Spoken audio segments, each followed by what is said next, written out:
స్తోత్రం. హల్లెలూయా. కూడి వచ్చిన విశ్వాసులందరికీ ప్రభు పక్షాన వందనాలు తెలియజేస్తున్నాను. దేవుని కృప చేత మరి గడిచిన వారం అంతా కూడా దేవుడు మనల్ని కాచి కాపాడి మరలా ఈ దినాన దేవుని సన్నిధిలో కూడి ఆయనలో సంతోషించడానికి, ఆయన స్తుతించడానికి దేవుడు ఇచ్చిన శ్రేష్టమైన సమయం. దేవుని స్తోత్రం.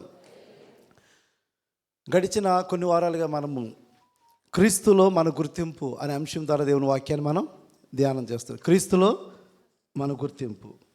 క్రీస్తులో మనము దేవుని బిడ్డలై ఉన్నాం. క్రీస్తులో మనందరం కూడా దేవుని బిడ్డలై ఉన్నాం. క్రీస్తులో మనము దేవుని స్నేహితులై ఉన్నాము. క్రీస్తులో మనము దేవుని యొక్క స్నేహితులై ఉన్నాము. క్రీస్తులో మనము పెండ్లి కుమార్తెలే ఉన్నాము. గడిచిన వారం మనం చూసిన రీతిగా మనమందరం కూడా ఈ లోకంలో పరదేశులమై ఉన్నాం. ఈ లోకంలో మనం పరదేశులై ఉన్నాం. ఈరోజు ఈ సిరీస్ చివరి అంశంగా క్రీస్తులో నీ గుర్తింపు, నువ్వు రాయబారివి. క్రీస్తులో నీ గుర్తింపు రాయబారివి. అంబాసిడర్. అంబాసిడర్ అనే ఇంగ్లీష్ వర్డ్ ప్రెస్బియో అనే ఒక గ్రీక్ వర్డ్ నుంచి వచ్చింది. ప్రెస్బియో అనే గ్రీక్ వర్డ్ నుంచి వచ్చింది. ఆ ప్రెస్బియో అనే మాటకు అర్థం ఏంటంటే ఓల్డర్ అనే మాట అర్థం.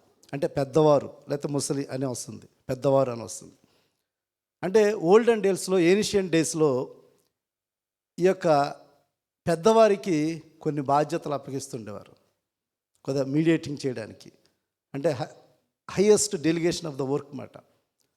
ఆ యొక్క పూర్వదినాల్లో అటు రీతిగా వారిని ఉపయోగిస్తుండేవారు, రాయబారులుగా వారిని ఉపయోగిస్తుండేవారు. అయితే ఇప్పుడు మన యొక్క కాంటెక్స్ట్ మనం చూసినప్పుడు మనం బెహ్రాన్ దేశం వచ్చేసరికి ఇక్కడ మనకు బాగా అర్థమవుతుంది. ఒక ఎంబసీ ఉంటుంది, ఎంబసీ. ఆ ఎంబసీలో మనకి ఇండియన్ ఎంబసీకి ఒక అంబాసిడర్ ఉంటాడు కదా. అంటే వేరే దేశానికి మన దేశం నుంచి ఇక్కడ ఒక ప్రతినిధి ఉంటాడు, మన దేశం నుంచి ఈ దేశానికి ఇక్కడ ఒక ప్రతినిధి ఉంటాడు. He is called ambassador. అతడు ఒక అంబాసిడర్గా, రాయబారిగా అతను ఉంటాడు. అంటే రాయబారి అంటే పంపబడినవాడు. రాయబారి అంటే పంపబడినవారు. అంటే మన దేశం నుంచి ఈ దేశానికి ఒక రాయబారిగా అతను పంపబడి ఉన్నాడు. ఈ యొక్క బెహ్రాన్ దేశంలో మనకి ఏ సమస్య వచ్చినా సరే మనం ఎవరిని అప్రోచ్ అవుతాం? డైరెక్ట్ కింగ్ని అప్రోచ్ అవ్వం, మన ఎంబసీని అప్రోచ్ అవుతాం. ఆ ఎంబసీ హైయెస్ట్ డెలిగేషన్ యొక్క రిప్రజెంట్ ఎవరంటే మన దేశానికి అంబాసిడర్. అతడు రాయబారి ఉంటాడు. ఆ రాయబారి దగ్గరికి మనం ప్రతి విషయాన్ని కూడా మనం తీసుకుని వెళ్తాం. కాబట్టి ఇక అంబాసిడర్ అనే రోల్ అనేది చాలా పెద్దది, చాలా ముఖ్యమైనది. అయితే when it's come to the spiritual context, మనమందరం కూడా రాయబారులమే. ఎందుకంటే గడిచిన వారం మనం చెప్పుకున్నాము, క్రీస్తులో మన గుర్తింపులో మనం పరదేశులం. క్రీస్తులో మన గుర్తింపు, మనము పరదేశులం. We are aliens. అంటే ఈ లోకానికి మనం చెందిన వారం కాదు. ఈ లోకానికి చెందిన వారము కాదు. బెహ్రాన్ కాదు, అమెరికా కాదు, లేకపోతే ఇండియా కూడా కాదు. ఈ లోకానికి చెందిన వారం కాదు. ఈ లోకంలోనే మనము పరదేశులుగా ఉన్నాం. ఈ లోకంలోనే మనము పరదేశులు ఉన్నాం. అయితే ఈ లోకంలో పరదేశులు ఉంటున్న మనము ఈ లోకానికి అంబాసిడర్స్గా వచ్చాం. మనం ఇక్కడికి ఎలా వచ్చాము? ఈ లోకానికి అంబాసిడర్స్గా వచ్చాము మనం. అంటే ఈ దేశం మనది కాదు, ఈ లోకం మనది కాదు. మనదేంటంటే పరలోక పట్టణం, మనది పరలోకము. ఆ పరలోకము నుంచి మనం ప్రతినిధిగా ఇక్కడ ఉన్నాం. మనం ఆ పరలోకం నుంచి ప్రతినిధిగా ఇక్కడ ఉన్నాము. ఆ పరలోకానికి రాజైన రాజుకు ప్రతినిధిగా ఇక్కడ ఉన్నాం మనం. ఆ పరలోకానికి రాజైన ఆ రాజుకి ప్రతినిధిగా ఈ యొక్క లోకములో మనందరం కూడా ఉన్నాము. కాబట్టి క్రీస్తులో మన గుర్తింపు ఏంటంటే మనము రాయబారులము. మనందరం కూడా అంబాసిడర్స్. మనందరం కూడా పంపబడిన వారు, మనందరం కూడా ఈ లోకానికి. అయితే దేవుని వాక్యం మనం చూసినప్పుడు కొంతమంది అంబాసిడర్స్ ఉన్నారు, దేవుని ప్రతినిధులుగా ఈ లోకానికి వచ్చిన వారు. దేవుని ప్రతినిధులుగా వారిని ఎంచుకుని దేవుడు ఒక్కొక్క ఉద్దేశం చేత వారిని ఆయన కార్యాలు ఈ లోకంలో ఆయన జరిగించాడు. ఈ లోకంలో కొంతమంది ప్రతినిధులను ఏర్పాటు చేసుకుంటాడు. పాత నిబంధనలు మనం చూసినప్పుడు దేవుని యొక్క ప్రతినిధిగా ఒక వ్యక్తిని దేవుడు ఎంచుకున్నాడు. దేవుని ప్రతినిధిగా దేవుడు ఒక వ్యక్తిని ఎంచుకున్నాడు. ఆయనే మోషే గారు. ఆయనే మోషే గారు. మోషేని దేవుడు ఒక ప్రతినిధిగా ఎంచుకున్నాడు. మోషేని ఒక రాయబారిగా ఎంచుకున్నాడు. ఎందుకంటే తన కార్యములను నెరవేర్చడానికి, తన ప్రజలైన వారిని నడిపించటానికి మోషే గారిని ఒక రాయబారిగా ఆయన ఎంచుకున్నాడు. అయితే మోషే గారు ఐగుప్తు నుంచి ఆ కార్యములన్నీ కూడా వీరు మధ్యవర్తిగా ఉండి, దేవునికి ఆ యొక్క ఇశ్రాయేలుకు మధ్యవర్తిగా ఉండి ఆ రాజు దగ్గరికి వెళ్ళడం, ఈ కార్యములన్నీ చేయడం అన్నీ చేశారు. చేసి వారు ఐగుప్తు నుంచి వీళ్ళని తీసుకుని వస్తుంటే ఈ ఇశ్రాయేలులో కొంతమందిలో వారిలో ఒక దురుద్దేశం వచ్చేసింది. మేము కూడా దేవుని ప్రతినిధులమే. నువ్వు అక్కడే అనుకుంటున్నావు దేవుని ప్రతినిధివే, మేము కూడా దేవుని యొక్క ప్రతినిధులమే, నీవేంటి గొప్ప, మేము పరిశుద్ధులమే అని చెప్పి కొంతమంది కోరాహుతో ఉన్న కొంతమంది, అంటే ఇంచుమించు ఒక 250 మంది ఒక్కసారిగా మోషే మీద, అహరోను మీద తిరగబడ్డారంట. నువ్వు అక్కడే పరిశుద్ధులు అనుకుంటున్నావా, మేము పరిశుద్ధులమే, ఈ సమాజంలో ఉన్న వారందరూ కూడా పరిశుద్ధులే అని చెప్పి ఒక 250 మంది మోషే మీద, అహరోను మీద తిరగబడ్డారంట. తిరగబడేసరికి మోషే చాలా బాధపడ్డాడు. వాడిని కన్విన్స్ చేయడానికి ప్రయత్నం చేశాడు. అయితే ఈ యొక్క సిచ్యువేషన్లో ఈ పనిని దేవునికి అప్పగించాడు. ఎందుకంటే వారు ఎవరి మాట వినట్లా. మేము పరిశుద్ధులం, నీ మాట ఎందుకు మేము వినాలని చెప్పి వారు గర్వంతో ఆ మాటలు మాట్లాడిన సందర్భాన్ని చూడండి. సంఖ్యాకాండము 16వ అధ్యాయం చూడండి. సంఖ్యాకాండము 16వ అధ్యాయము మొదటి వచనం చూడండి. లేవికి మునిమనముడును,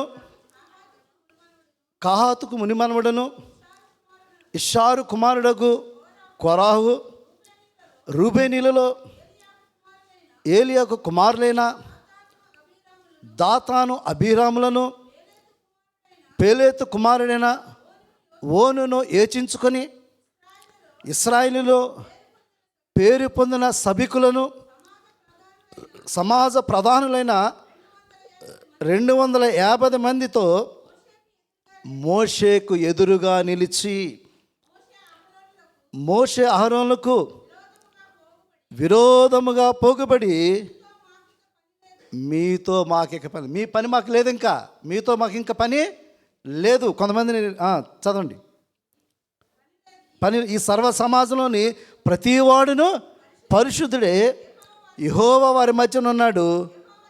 యెహోవా సంఘము మీద మిమ్మును మీరెలా హెచ్చించుకొనుచున్నారు. అంటే వీరి యొక్క అధికారాన్ని, మోషే యొక్క అధికారాన్ని, లేకపోతే మోషే నాయకత్వాన్ని వీరు విమర్శిస్తూ, మీకు మీరే హెచ్చించుకున్నారేంటి, మీ గొప్పతనం ఏముంది, ఈ సర్వ సమాజంలో మీ అందరం కూడా పరిశుద్ధులమే అని చెప్పి ఆ యొక్క సమాజంలో కొంతమంది పెద్దల్ని రెచ్చగొట్టారు. ఆ సర్వ సమాజంలో ఉన్న కొంతమంది పెద్దల్ని రెచ్చగొట్టి ఐక్యపరిచారు. వాళ్ళందరినీ కూడా ఐక్యపరిచి వీరికి విరోధంగా మాట్లాడడం ప్రారంభించారు. అయితే ఈ పనిని మోషే దేవునికి అప్పగించాడు. ఎందుకంటే ఇది దేవునికి విరుద్ధమైంది.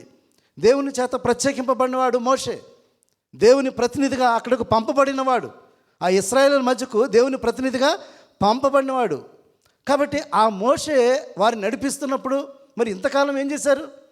ఆ ఐగుప్తు చెర నుంచి తీసుకొస్తున్నప్పుడు అప్పుడు చేసిన కార్యాలు అన్నీ మర్చిపోయారా? ఆ కార్యాలన్నీ మర్చిపోయారు. ఇప్పుడు మోషే మీద, అహరోను మీద తిరుగుబాటు చేసి, మేము పరిశుద్ధులమే, మిమ్మల్ని మీరు ఎందుకు హెచ్చించుకున్నారని చెప్పి వారు తిరగబడి అనేక మందిని రెచ్చగొట్టి మరి మోషే మీదకు తిరుగుబాటు చేసిన సమయంలో మోషే ఒక మాట పలికిన సందర్భం. ఎందుకంటే వీళ్ళందరినీ కూడా దేవునికి అప్పగించాడు. ఎందుకంటే వీరు చెప్పిన మాట వినే టైప్ లేరు. ఇక వారు చెప్తే వాళ్ళు వినే పరిస్థితులు వాళ్ళు లేరు. ఎందుకంటే వారు వారిని హెచ్చించుకునే పరిస్థితికి వెళ్ళిపోయారు. అప్పుడు మోషే పలికిన ఒక మాట చూసినట్లయితే, సాగిలపడి అటు తర్వాత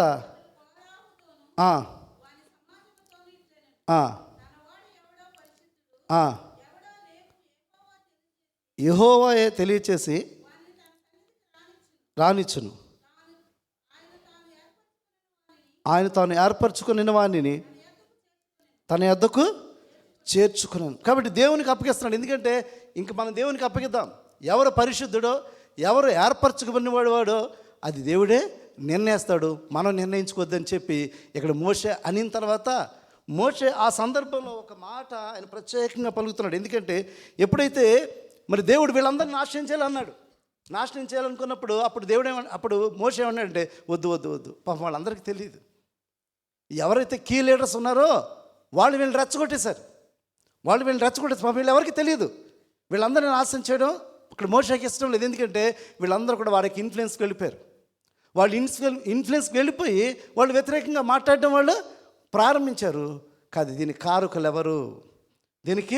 కారకులు ఎవరు, వాళ్ళను మాత్రమే శిక్షించాలని ఇక్కడ దేవునితో మాట్లాడిన సందర్భాన్ని మనము చూస్తున్నాము. ఇక్కడ దేవుని వాక్యం చూస్తున్నాడు. 16వ అధ్యాయము 25 నుంచి చూడండి, 23 నుంచి కూడా చదవండి.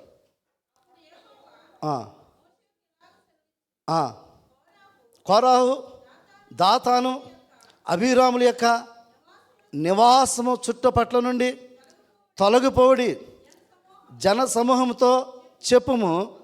అప్పుడు మోషే లేచి దాతాను, అబీరాముల యొద్దకు వెళ్ళగా ఇశ్రాయేలీయుల పెద్దలు అతని వెంట వెళ్ళిరి. అతడు ఈ దుష్టుల గుడారముల యొద్ద నుండి తొలగిపోడి మీరు వారి పాపములన్నిటిలో పాలువారై నశింపక ఉండునట్లు వారికి కలిగినదేది ముట్టకుడని సమాజంతో చెప్పిన అందరికీ ఇక్కడ హెచ్చరిక చేస్తారు. దేవుడు చెప్పాడు, మీరందరూ కూడా వెళ్ళిపోండి, వారి దగ్గర మీరు ఎవరు కూడా ఉండవద్దు, వారిని ముట్టవద్దు, వాళ్ళు కలిగిన దాన్ని దేన్ని కూడా మీరు ముట్టవద్దు, మీరందరూ కూడా వారి గృహముల దగ్గర నుంచి మీరందరూ కూడా తొలగిపోండి అని చెప్పి వారికి చెప్పి ఉన్నాడు. తర్వాత కాబట్టి వారు కోరాహు, దాతాను, అబీరాముల నివాసం వద్ద నుండి ఇటు లేచిపోగా దాతాను అబీరాములను, వారి భార్యలను, వారి కుమారులను, వారి పసిపిల్లలను తమ గుడారముల ద్వారమున నిలిచిరి. ఇప్పుడు చదవండి. మోషే ఈ సమస్త కార్యం, ఇది అండర్లైన్ చేసుకుని, మోషే ఈ సమస్త కార్యములు చేయుటకు యెహోవా నన్ను పంపెననియు నా అంతట నేనే వాటిని చేయలేదని దీనివల్ల మీరు తెలుసుకొందురని.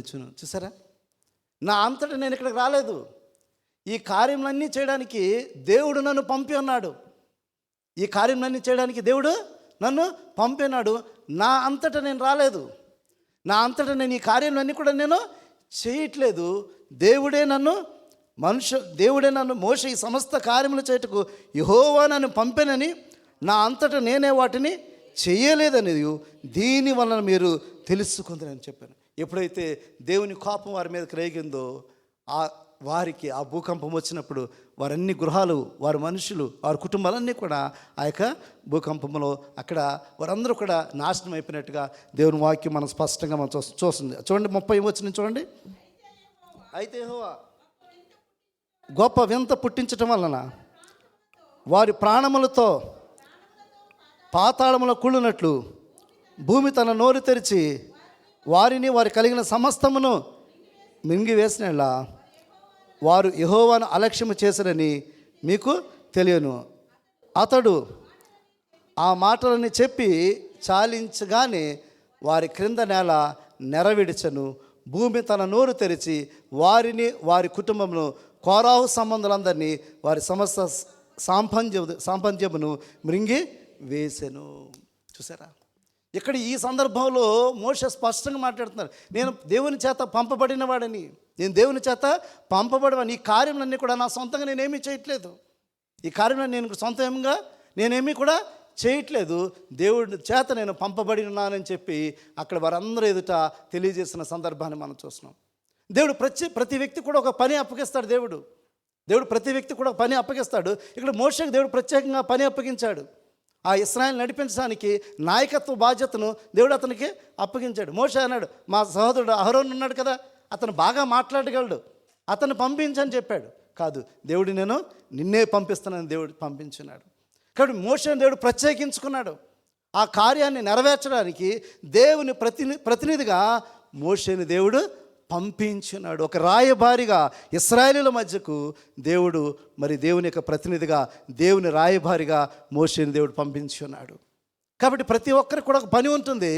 అది దేవుని చేత పిలువబడిన వారు, దేవుని చేత ప్రత్యేకింపబడిన వారు. ఆ పనిని వారు మాత్రమే చేయలేదు, అందరూ చేయడానికి ఇక్కడ లేదు. ప్రతి పని అందరూ చేయడానికి లేదు, మనం గమనించాలి. దేవుని యొక్క పనిలో అన్ని పనులు అందరూ కూడా చేయడానికి నేను లేదు. దేవుని యొక్క పిలుపు అనేది చాలా ముఖ్యమైనది. దేవుని యొక్క పిలుపు అనేది చాలా ముఖ్యమైనది. ఏ పని ఏది చేయాలో అది దేవుడు నిర్ణయించిన వారు మాత్రమే ఖచ్చితంగా మనం చేయాలి. కాబట్టి ఇక్కడ మోషే దేవుడు చెప్తున్నాడు, మోషేకి ఆ ప్రజలందరికీ చెప్తున్నాడు, నేను దేవుని చేత పంపబడిన వాడను అనే మాట మనం స్పష్టంగా మనం చూస్తున్నాం. మరొక సందర్భం మనం చూసినప్పుడు, మరి యోహాను దేవుని చేత ఈ లోకానికి రాయబారిగా పంపబడినాడు. ఎవరు? యోహాను. బాప్తిస్మిచ్చి యోహాను. బాప్తిస్మిచ్చి యోహాన్ని దేవుడు ప్రత్యేకించుకున్నాడు. ఆ బాప్తిస్మిచ్చి యోహాన్ని దేవుడు ప్రత్యేకించుకుని క్రీస్తుకు ముందుగా బాప్తిస్మిచ్చి యోహాన్ని ఇక్కడ దేవుడు పంపినట్టుగా దేవుని వాక్యం మనం స్పష్టంగా చూస్తున్నాం. యోహాను సువార్త 1వ అధ్యాయము, యోహాను సువార్త 1వ అధ్యాయము 6-7 వచనాలు చూసినట్లయితే, దేవుని యొద్ద నుంచి పంపబడిన ఒక మనుషుడు ఉండెను, అతని పేరు యోహాను. అతని మూలముగా అందరూ విశ్వసించినట్లు అతడు ఆ వెలుగును గూర్చి సాక్ష్యం ఇచ్చుటకు సాక్షిగా వచ్చాను. చూసారా, దేవుని యొద్ద నుంచి పంపబడిన ఒక మనుషుడు ఉండెను, అతని పేరు యోహాను. అంటే దేవుని ప్రతినిధిగా, దేవుని రాయబారిగా ఈ లోకానికి యోహాన్ని దేవుడు పంపించున్నాడు. ఆ యోహాను దేవుని కొరకు సాక్ష్యం ఇవ్వడానికి, దేవుని కొరకు సాక్ష్యం ఇవ్వడానికి మరి ప్రభువైన యేసుక్రీస్తు ముందుగా అతను వచ్చినాడు. ఆనాడు ఆ ప్రజలందరికీ తెలియజేస్తూ, మీరందరూ కూడా మారు మనసు పొందండి, మీరందరూ కూడా మారు మనసు తగిన ఫలాన్ని పొందండి అని చెప్పి వారందరినీ హెచ్చరిస్తూ ఇక్కడ బాప్తిస్మిచ్చి యోహాను మరి సువార్తను ప్రకటించినట్టుగా మనం చూస్తున్నాం. బాప్తిస్మిచ్చి యోహాను మొహమాట లేకుండా కఠినంగా, ఖచ్చితంగా ఆనాటి సమాజంలో ఉన్న వారిని అందరినీ కూడా ఉద్దేశిస్తూ ఆయన సువార్తను ప్రకటించినట్టుగా మనం చూస్తున్నాం. లోకా సువార్త 3వ అధ్యాయము 7-8 వచనాలు చూసినట్లయితే, లోకా సువార్త 3వ అధ్యాయము 7-8 వచనాలు.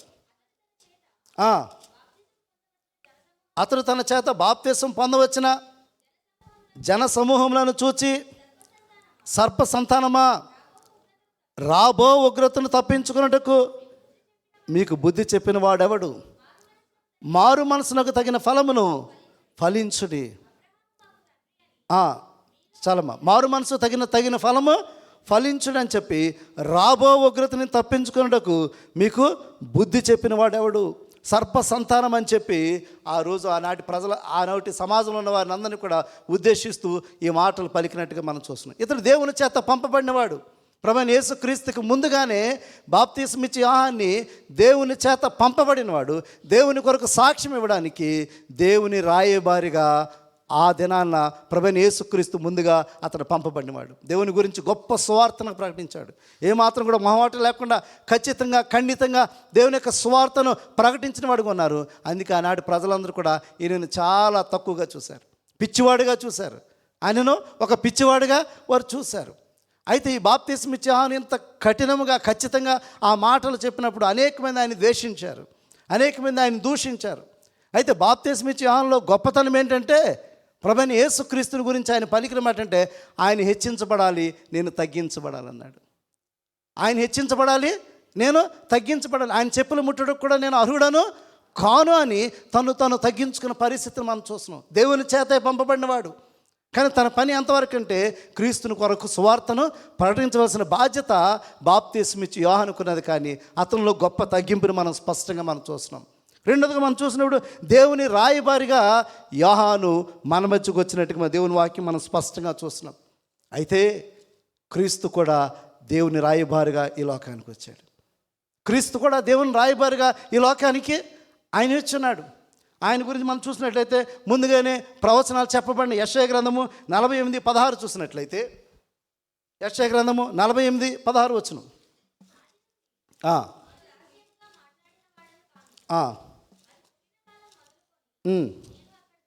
నేను అక్కడ ఉన్నవాడను, ఇప్పుడు ప్రభువు యెహోవాయు ఆయన ఆత్మయు నన్ను నేను పుట్టిన కాలం మొదలుకొని నేను అక్కడ ఉన్నవాడను. ఈ మాటలు ప్రభువైన యేసుక్రీస్తు గూర్చి మాట్లాడుతున్నాయి. ఇప్పుడు ప్రభువు యెహోవా ఆయన ఆత్మయు నన్ను పంపెను అనే మాట మనం చూస్తున్నాం. కాబట్టి దేవుని యొక్క రాయబారిగా ప్రభువైన యేసుక్రీస్తు ఈ లోకానికి మన మధ్యకు ఆయన వచ్చినాడు. ఆయన చేసిన కార్యములేంటి? దేవుని రాయబారికి వచ్చిన ప్రభువైన యేసుక్రీస్తు ఈ లోకంలో ఏమి చేయడానికి ఆయన వచ్చినాడని చూసినట్లయితే యెషయా గ్రంథము 61:1-3 వచనాలు స్పష్టంగా చూసినట్లయితే ఆయన ఏమి చేయడానికి వచ్చాడు ఇక్కడ స్పష్టంగా రాయబడి ఉన్నది. నా మీదకు వచ్చి ఉన్నది దీనులకు సువర్తమానము ప్రకటించుటకు యెహోవా నన్ను అభిషేకించును, నలిగిన హృదయం గల వారిని దృఢపరచుటకును, చెరలో ఉన్న వారికి విడుదలను, బంధింపబడిన వారిని విముక్తిని ప్రకటించుటకును, యెహోవా హితవత్సరమును మన దేవుని ప్రతిదండన దినమును ప్రకటించుటకును, దుఃఖాక్రాంతులందరినీ ఓదార్చుటకును, సియోనులో దుఃఖించు వారికి ఉల్లాస వస్త్రము ధరింపచేయుటకును, బూడిదకు ప్రతిగా పూదండను, దుఃఖమును ప్రతిగా ఆనంద తైలమును, భారభరితమైన ఆత్మకు ప్రతిగా స్తుతి వస్త్రమును వారికిచ్చుటకు ఆయన నన్ను పంపి ఉన్నాడు. కాబట్టి ప్రభువైన యేసుక్రీస్తు ఎందుకు ఈ లోకానికి ఆయన పంపబడి ఉన్నాడు, ఏ కార్యములు చేయడానికి ఈ లోకానికి ఆయన పంపబడి ఉన్నాడు, ఆ మాటలు ఇక్కడ స్పష్టంగా రాయబడి ఉన్నాయి. నలిగిన హృదయం గలవారిని దృఢపరచుటకు, చెరలోనున్న వారిని విడుదల చేయుటకు, దుఃఖాక్రాంతులైన వారిని ఓదార్చుటకు, దుఃఖము ప్రతిగా ఆనంద తైలమును ఇవ్వడానికి, భారభరితమైన ఆత్మ ప్రతిగా స్తుతి వస్త్రమునిచ్చుటకు ఆయన నన్ను ఇక్కడకు పంపి ఉన్నాడని చెప్పి ప్రభువైన యేసుక్రీస్తుని గురించి యెషయా ప్రవచనంలో ముందుగా చెప్పబడినవి. కాబట్టి దేవుని యొక్క రాయబారిగా, దేవుని యొక్క ప్రతినిధిగా క్రీస్తుని ఈ లోకానికి ఆయన పంపి ఉన్నాడు. క్రీస్తుని ఈ లోకానికి పంపి ఉన్నాడు. ఆయన కొన్ని ప్రత్యేకతలు ఉన్నవి. ఆయన లోకంలో ఆయనకున్న అధికారం ఏంటంటే, ఆయన అధికారాన్ని కూడా ప్రశ్నించారు. ఆ దినాల్లో ఆయనకున్న అధికారాన్ని ప్రశ్నించారు. ఆయన వాక్యమును అధికారంతో బోధిస్తుండేవాడు. ఆయన వాక్యాన్ని అధికారంతో ఆయన బోధిస్తుండేవాడు. ఆయన అనేకమైన సందర్భాల్లో నీ పాపములు క్షమించబడి ఉన్నవి అనే మాట ఆయన పలికిన సందర్భంలో అనేక మంది అవాక్కయ్యారు. ఇంది దేవుని యొక్క రాయబారిగా లోకానికి వచ్చిన క్రీస్తు ఈ పాపములు క్షమించబడి ఉన్నవనే మాటను ఆయన పలికిన సందర్భాన్ని చూస్తున్నాము. అది దేవునికి ఇవ్వబడిన అధికారం. అది అందరికీ లేదు. ఈ లోకంలో ఉన్న వారందరికీ కూడా లేదు. ఆ క్రీస్తుకున్న అధికారం ఏంటంటే ఆ పాపములు క్షమించే అధికారం ఉన్నది. అందుకే ఆ సిలువలో ఆ చివరి క్షణంలో కూడా ఆ దొంగను క్షమించి ఆయన రాజ్యంలో ప్రవేశించే ధన్యతను అతను అనుగ్రహించినట్టుగా మనం చూస్తున్నాము. కాబట్టి దేవుని ప్రతినిధిగా క్రీస్తు ఈ లోకానికి రావడం జరిగినది. అయితే మరి నూతన బంధంలో మనం చూసినప్పుడు మరి కొంతమంది క్రీస్తుకు రాయబారులుగా వారి జీవితాన్ని మార్చబడినవి. క్రీస్తు వారి జీవితాన్ని మార్చినప్పుడు వారు క్రీస్తుకు రాయబారులుగా వారి జీవితాలు మార్చుకున్నారు. సమరయ స్త్రీ జీవితాన్ని మనం చూసినట్లయితే, తన యొక్క జీవితాన్ని మనం చూసినప్పుడు లోకమంతా కూడా తనని మరి చేదరించుకున్న పరిస్థితి, లోకమంతా కూడా హేళనగా చూస్తున్న పరిస్థితి, తనకు సాక్ష్యం లేదు. ఈ పాప జీవితంలో జీవిస్తున్న ఆమెను క్రీస్తు ఆమె జీవితాన్ని మార్చాడు. క్రీస్తు ఆమెను ప్రేమించాడు. క్రీస్తు ఆ పాపములను క్షమించాడు. క్రీస్తు ఆమె యొక్క జీవితాన్ని బహిర్గతం చేసినప్పుడు ఆమె క్రీస్తుని అంగీకరించింది. తన బ్రతుకును మార్చుకుంది. తన బ్రతుకును మార్చుకోవడమే కాదు, తన జీవితాన్ని ఎలా మార్చుకుందంటే క్రీస్తు రాయబారిగా తన జీవితాన్ని మార్చుకుంది. క్రీస్తు రాయబారిగా తన జీవితాన్ని మార్చుకుంది. ఏ విషయంలో అయితే క్రీస్తు ద్వారా ఆమె విని ఉన్నదో, ఏ విషయంలో చేత క్రీస్తు ద్వారా రక్షించబడి ఉన్నదో, అవన్నీ కూడా తన గ్రామానికి వెళ్ళి వారందరికీ ఒక క్రీస్తు రాయబారిగా మరి దేవుని స్వార్థను ప్రకటించినట్టుగా మనం చూస్తున్నాం. దేవుని వాక్యాన్ని చూస్తున్నప్పుడు యోహాను సువార్త 4వ అధ్యాయము 39-42 వచనాలు. నేను చేసినవన్నీ నాతో చెప్పినని సాక్ష్యం ఇచ్చిన స్త్రీ యొక్క మాటను బట్టి ఆ ఊరిలోని సమరయలలో అనేకులు ఆయన యందు విశ్వాసం. చూసారా, ఆమె చెప్పిన సాక్ష్యాన్ని బట్టి ఆ ఊరిలో ఉన్న సమరయులందరూ కూడా అనేకులు క్రీస్తునందు విశ్వాసం ఉంచారండి. ఈమె వెళ్ళి సాక్ష్యం పంచుకుందంట. ఈమె జీవితం ఎలా మారిపోయిందంటే క్రీస్తుకు రాయబారిగా తన జీవితాన్ని మార్చుకుంది. క్రీస్తు రాయబారిగా తన జీవితాన్ని మార్చుకుంది. ఇప్పుడు తన జీవితాన్ని మార్చుకున్న ఈ స్త్రీ తన గ్రామానికి వెళ్ళింది. తన ప్రజల దగ్గరికి వెళ్ళింది. తన ప్రజల దగ్గరికి వెళ్ళి ఆ క్రీస్తుని గురించిన సాక్ష్యాన్ని పంచుకున్నప్పుడు, ఎందుకంటే వీరి జీవితం అక్కడ ఉన్న వారందరికీ తెలుసు, ఈమె బ్రతుకు అక్కడ ఉన్న వారందరికీ కూడా తెలుసు. ఎప్పుడైతే తన సాక్ష్యాన్ని వారికి పంచుకున్నదో ఆ సమరయంలో ఉన్న ప్రజలందరూ కూడా ఆమె మాటలు విశ్వసించారు. ఎందుకంటే ఈమె క్రీస్తు ప్రతినిధిగా, క్రీస్తు రాయబారిగా అక్కడికి వెళ్ళి చెప్పినప్పుడు ఆ మాటలు వారందరూ కూడా చదవండి. తర్వాత వచ్చిన కూడా ఆ సమరయ అనేకులు ఆయన యందు విశ్వాసం ఉంచరి. ఆ సమరయులు ఆయన యొద్దకు వచ్చి తమ యొద్ద ఉండమని ఆయనను వేడుకొనిరి గనుక ఆయన అక్కడ 2 దినములు ఉండెను.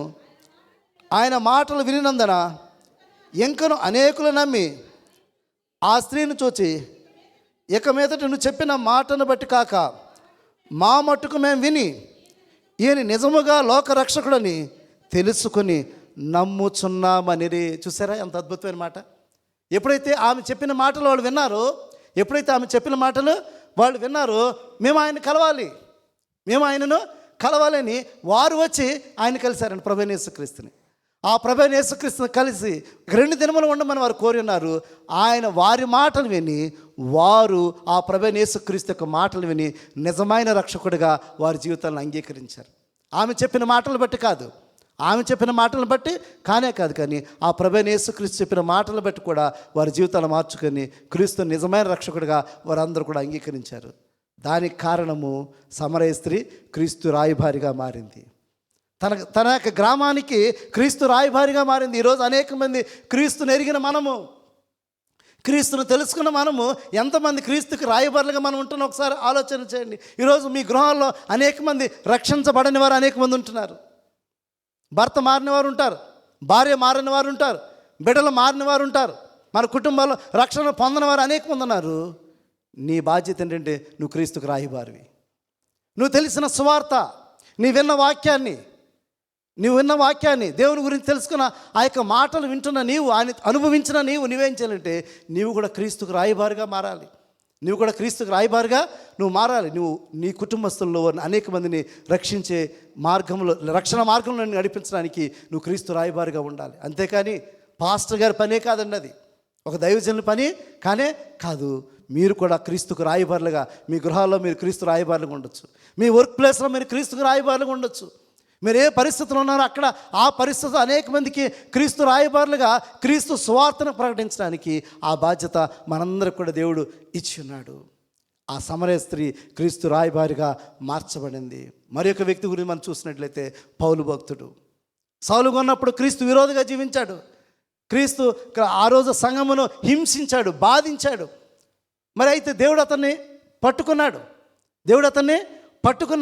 దేవుడు పట్టుకుని అపోస్తలుడైన పౌలుని క్రీస్తు రాయబారిగా మార్చున్నాడు. దేవుని వాక్యం చూసినప్పుడు అపోస్తలుల కార్యములు 26వ అధ్యాయం 16-18 వచనాలు చూసినట్లయితే, నీవు నన్ను చూచి ఉన్న సంగతులను గూర్చి, నేను నీకు కనబడబో సంగతులను గూర్చి నిన్ను పరిచారకునిగాను సాక్షినిగాను నియమించుటకై.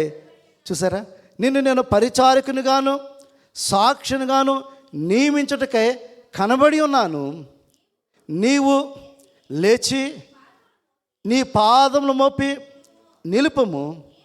నేను ఈ ప్రజల వలన అన్యజనుల వలనను హాని కలగకుండా నిన్ను కాపాడేదను. వారు చీకటిలో నుండి వెలుగులోనికి, సాతాను అధికారము నుండి దేవుని వైపునకు తిరిగి నా యందలి విశ్వాసము చేత పాప క్షమాపణను పరిశుద్ధపరచబడిన వారిలో స్వాస్థ్యము పొందినట్లు వారి కన్నుల తెరుచుటకై నేను నిన్ను వారి యొద్దకు పంపెదనని చెప్పాను. కాబట్టి ఇక్కడ పౌలు భక్తుని కూడా దేవుడు పంపించున్నాడు.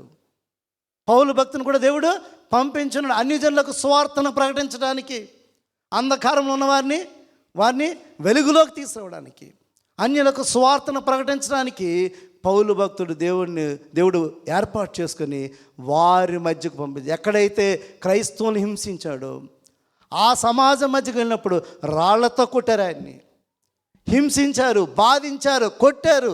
అవన్నీ కూడా క్రీస్తు కొరకు భరించాడు. ఎందుకంటే క్రీస్తు రాయబారిగా ఉన్నాడు కాబట్టి ఇవన్నీ కూడా భరించాడు. అంతకుముందైతే క్రైస్తవుని హింసించాడు, సంఘాన్ని హింసించాడు, బాధ పెట్టాడు. కానీ ఎప్పుడైతే క్రీస్తుకు రాయబారిగా తన జీవితాన్ని సరెండర్ చేసుకున్నాడో, క్రీస్తు యొక్క పిలుపుని అందుకున్నాడో, క్రీస్తు యొక్క సహాయము అతనికి ఎప్పుడైతే దొరికిందో, క్రీస్తు కొరకు సమస్తాన్ని నష్టంగా ఎంచుకున్నాడు, సమస్తాన్ని పెంటగా ఎంచుకొని క్రీస్తు రాయబారిగా అన్యజనుల మధ్య పరిచర్య చేసినట్టుగా మనం చూస్తున్నాము. ఎన్నో నిందలు, అవమానాలు, మరి ఆ జైల్లో ఉన్న పరిస్థితులు, ఎన్నో ప్రతికూల పరిస్థితులు ఎదుర్కొని క్రీస్తు కొరకు రాయబారిగా జీవించి అనేక మందిని దేవుని తట్టు తిప్పినాడు. అనేకమైన సంఘములను స్థాపించి క్రీస్తు కొరకు, క్రీస్తు రాయబారిగా పౌలు భక్తుడు జీవించినట్టుగా మనం చూస్తున్నాం. సమరయ స్త్రీ క్రీస్తు రాయబారిగా జీవించింది, తన గ్రామంలోని వారిని అందరూ కూడా మార్చింది.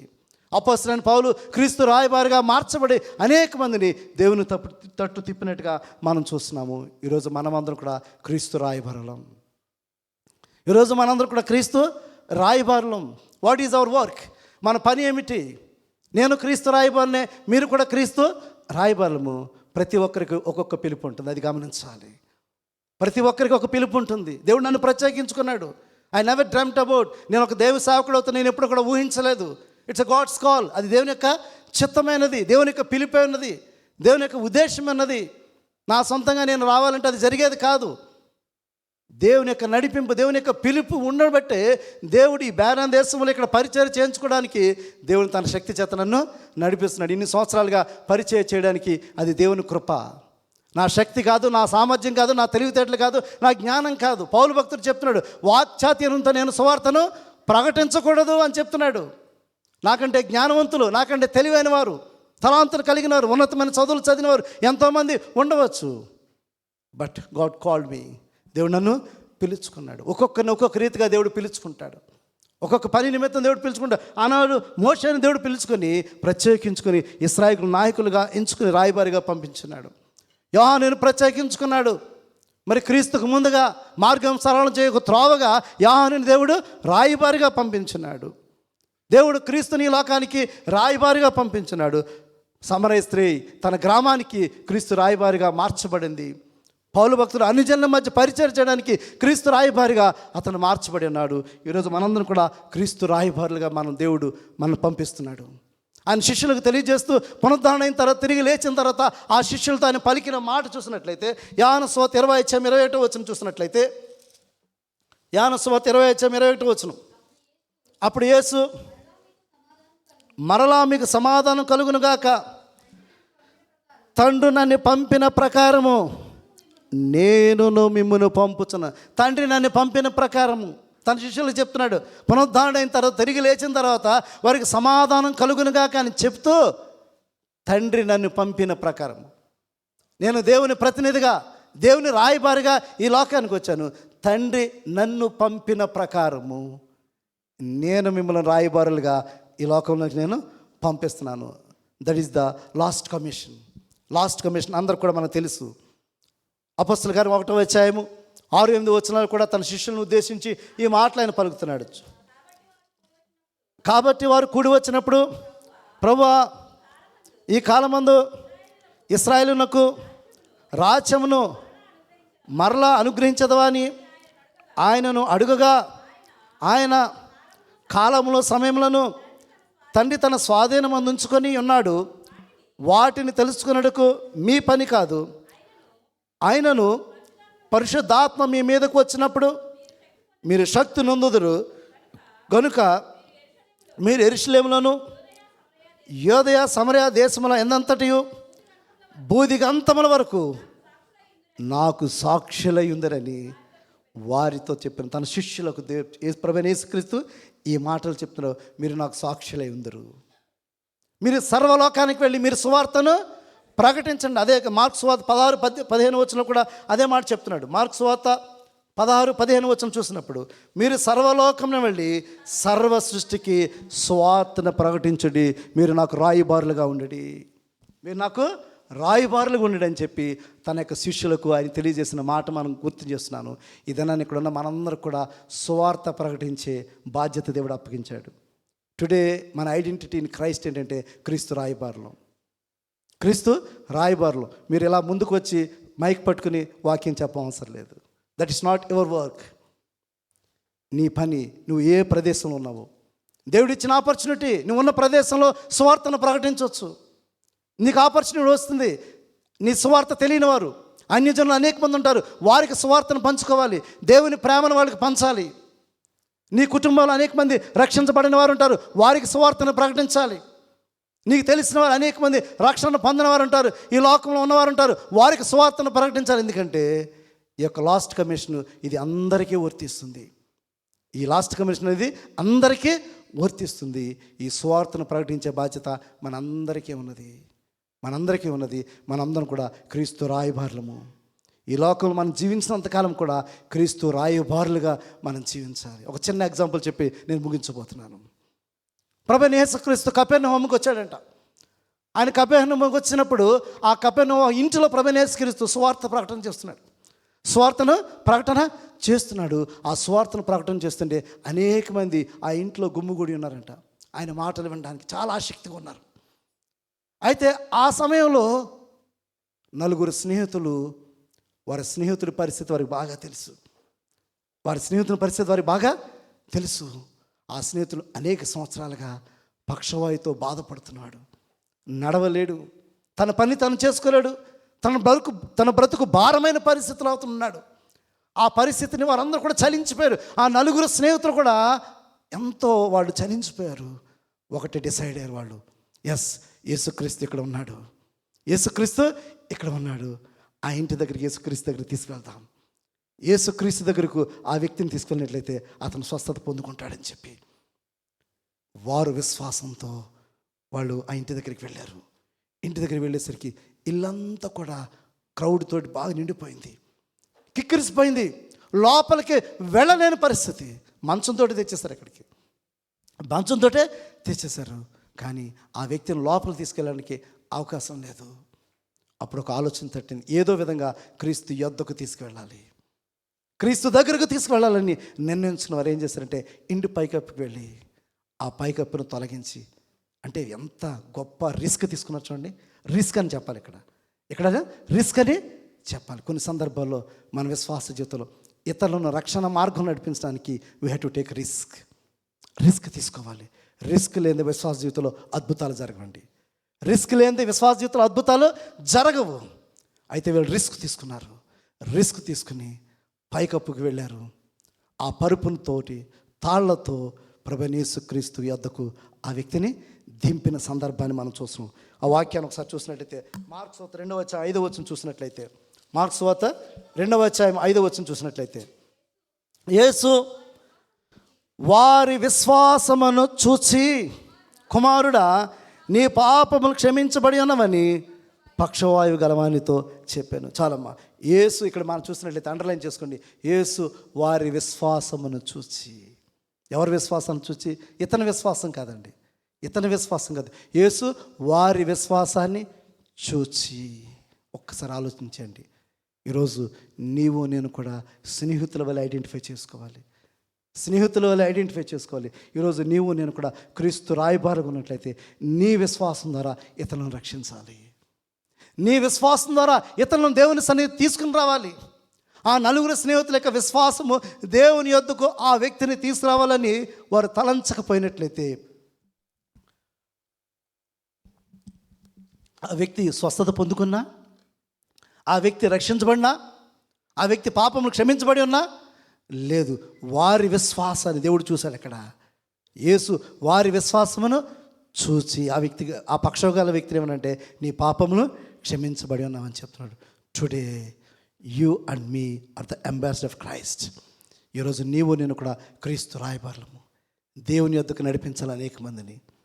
దేవుని యొద్దకు నడిపించాలి. దేవుని యొద్దకు నడిపించాలంటే నీ సాక్ష్యం బాగుండాలి, నీ సాక్ష్యం బాగుండాలి, నీ ప్రవర్తన బాగుండాలి, నీ జీవితం బాగుండాలి.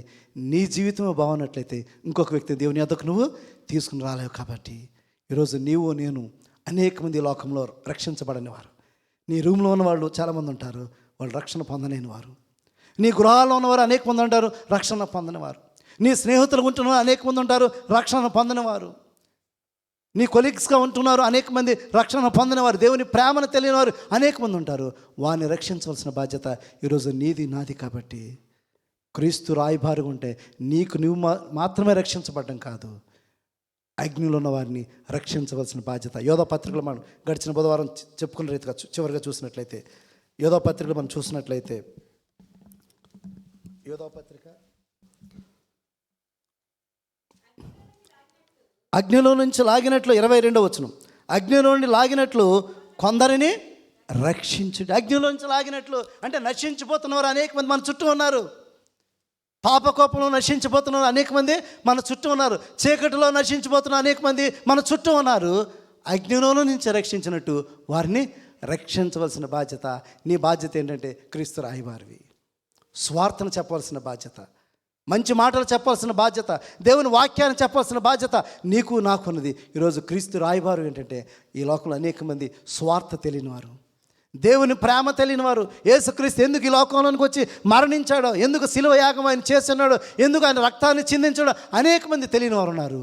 వారికి క్రీస్తు రాయబారిగా దేవుని మాటలు తెలియచేసి అగ్నిలో నుంచి లాగినట్లు వారిని రక్షించేవాడుగా ఈరోజు నీవు ఉండాలి. కాబట్టి ఈరోజు క్రీస్తులో నీ యొక్క బాధ్యత ఏంటంటే క్రీస్తు రాయబారిగా అగ్నిలో ఉన్నవాడిని రక్షించే బాధ్యత తీసుకోవాలి.